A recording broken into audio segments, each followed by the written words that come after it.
Želatina cez okno lieta. Želatina, želatina, želatina, želatina, želatina chutí. Želatina chutí jak malina so stomím. Smet prečína, ignor začína, leto sa končí a cignor priskončí. So cigánmi žiť je svek, nezarábať, vyzerať jak smrek.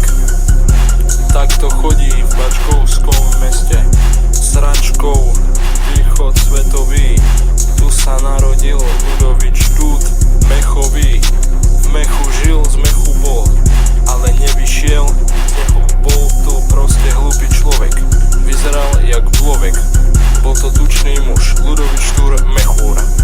Mechový v mechu žil z babu brambor, no brambory nemal, zamb sám bol.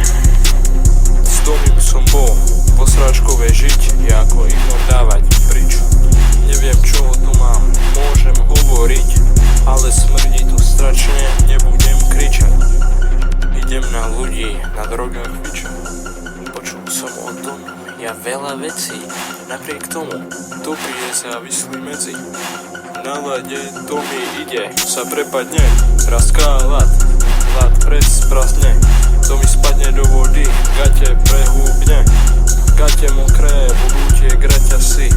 Povie mu týpek, si tučný, smraď asi. Smrad, to by ťa bolo.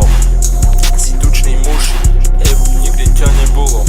Tomi, už mi to nerob a nebuď závislý na vejpe, do lesa nechoď. Tak ti hovorím, z domu ťa prevychorím. Smrdí strašne tam, medová vejpa v okne je sám.